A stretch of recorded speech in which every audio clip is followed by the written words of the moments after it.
दूसरा पक्ष कहता है हमने कर्जा माफ किया।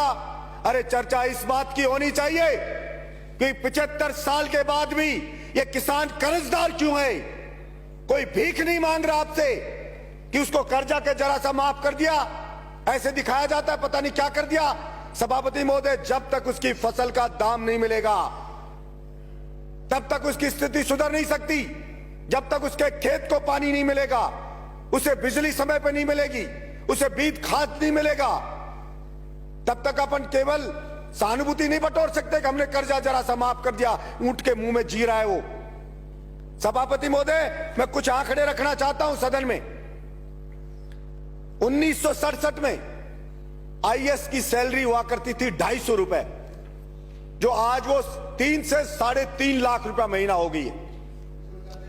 और वही 1967 में डीजल होता था सभापति महोदय 20 पैसे लीटर, और आज वो 100 रुपए लीटर हो गया है। सभापति महोदय, सोना होता था 200 रुपए का 10 ग्राम 1 तोला, आज वो 60,000 रुपए हो गया है। और गेहूं था 70 रुपए का क्विंटल, जो आज 1800 रुपए क्विंटल में बिक रहा है। यानी कि आईएएस की बढ़ोतरी सैलरी में कितनी हुई? 1500 गुना। डीजल में बढ़ोतरी कितनी हो गई? 500 गुना। सोने में बढ़ोतरी कितनी होगी? 300 गुना। और किसान के गेहूं की फसल की कीमत कितनी बढ़ी? मात्र 25 गुना। अब कहां 1500 गुना और कहां 25 गुना। भला वो कैसे उसकी स्थिति सुधर सकती है?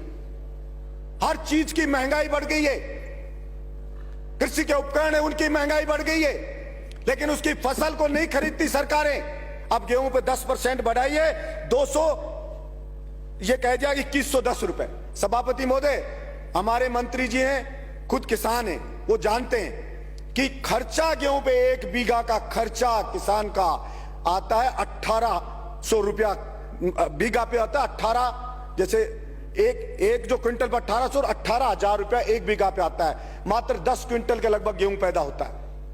जो 1800 के हिसाब से बेचे तो 18,000 का हुआ, उसका खर्चा भी 18,000 आता है, पैदा भी 18,000 हो रहा है, तो उसकी स्थिति भला कैसे सुधरेगी? सरसों की फसल करो तो उसके ऊपर भी वही 11,000 के समथिंग खर्चा आ जाता है, और वो बिकती है तो वही 18,000 20,000, और कभी पाड़ा पड़ गया तो बर्बाद हो गया। गेहूं में अगर हवा चल गई, गिर गया गेहूं तो बर्बाद हो गया। तो भला वो किसान कैसे बेचारा उठ सकता है? और सिर्फ बातें होती है किसान की, 6,000 दे दिया, कोई कहता है कर्जा दे दिया, कोई कहता है ये दे दिया, कोई कहता है थोड़ी सी बिजली दे देंगे, ये दे देंगे। मैं तो ये कहता हूं आप पूरा दाम ले लीजिए, मत दीजिए कुछ भी आप, लेकिन ये जो 1500 गुना बढ़ी आईएएस की सैलरी, या तो उस आईएएस की सैलरी को भी घटा के वही 25 गुना लिया हो आप। उस सैलरी को, उस किसान की जो बढ़ोतरी हुई है वहीं पे लिया उसकी को सैलरी को। अगर वो आईएएस नौकरी कर ले, और अगर आप में हिम्मत है किसी सरकार में कि घटा दे उस आईएएस की सैलरी, कहते किसान के बराबर रखेंगे, क्योंकि देश को आजाद इन किसानों ने कराया था। कोई आईएएस अंग्रेज भर्ती नहीं करे थे इंडिया के लोगों को, वो तो इन किसानों की बदौलत हो, इनके बच्चे फांसी पे लटके तब आईएएस बन रहे हम। लेकिन पॉलिसी बनती है तो वही आईएएस राय देते हैं सरकार को कि बजट नहीं है, किसान को पैसा नहीं दे सकते, किसान की फसल को नहीं खरीद सकते। मैं कहता हूं एमएसपी 2110 रुपए गेहूं की क्यों हो? इसकी एमएसपी उतनी करो ना जितनी उसकी गुजारा हो उसका, लेकिन उसमें कोई चर्चा नहीं होगी और कोई पैसा मिलेगा नहीं। और ये किसान सहन शक्ति है बेचारे की, सहन करे जा रहा सहन, ये उसकी ग्रेटनेस है कि वो सहन कर रहा है और मेरा देश महान कह रहा है। अब फौज में जाता था सभापति महोदय, उसका बेटा एक्सरसाइज करता था, फौज की भर्ती भी बंद कर दी है। पुलिस में जाता था सभापति महोदय, दौड़ भाग करता था, खेत में काम करता था, फिजिकल फिट होता है, मजबूत होता है, बहादुर होता है, दौड़ भाग करके पुलिस कांस्टेबल बन जाता था। कोई मिलिट्री में जाके, अब मिलिट्री का भी बन, पुलिस कांस्टेबल में आईएएस जैसा पेपर पकड़ा देते हैं। उसकी फिजिकल फिटनेस को कोई देखते ही नहीं है। अब उसमें पेपर में कौन सेलेक्ट होता है? वही जो ट्रक चलाने वाला खरीद के 10 लाख मिलाया वो सेलेक्ट हो जाता है। इसलिए सभापति महोदय, मैं आपके माध्यम से सरकार से गुजारिश करता हूं कि केवल किसान किसान बात करने से नहीं होगा। वास्तव में आज किसान को सबसे ज्यादा न्याय की जरूरत है और उसके साथ हमें न्याय करना पड़ेगा। नहीं, वो किसान के बच्चे जो अंग्रेजों से लड़े थे, जिस दिन उसने ठान लिया उस दिन फिर आप सोचना क्या हाल होगा। इसलिए मैं समझता हूं उठा उठा के फेंक देंगे और होगा क्या, मूली की तरह पाड़ पाड़ के फेंक देंगे आपको, और क्या होगा, ये होगा।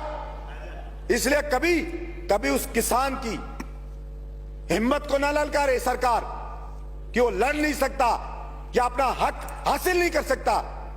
वो तो अपने देश में आस्था रखता है तो सहन करे जा रहा है। और ये सभापति महोदय, मैं बात करूंगा जैसे आवारा पशुओं की, ये एक बड़ा आंदोलन इन आवारा पशुओं के लिए भी होगा।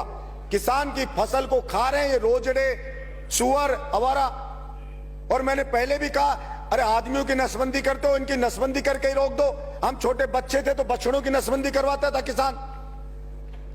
आवारा ये जो नंदी है उनकी नसबंदी कर दो। और गाय को अगर सच में बचाना चाहते हो, आप गौशाला में अनुदान देते हो, किसान को दो ना अनुदान, कि वो घर पे गाय को पाले। हम अनुदान देंगे तो किसान की स्थिति भी सुधरेगी और हमारी गाय माता भी बचेगी।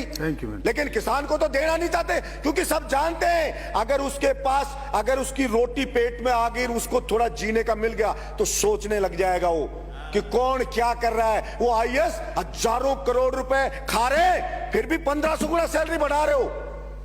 जाके देखो एक आईएएस बनता है तब क्या घर होता है उसका, और 5 साल बाद देखो उसके बच्चे मर्सिडीज में घूमते हैं, विदेश में पढ़ते हैं। क्या कभी सरकार ने पूछा है कि कहां से आ गया है पैसा? फार्म हाउस है बड़े बड़े, और बड़े बड़े मंत्री जाते हैं और जाकर फार्म हाउस में उसके पार्टी करके आ जाते।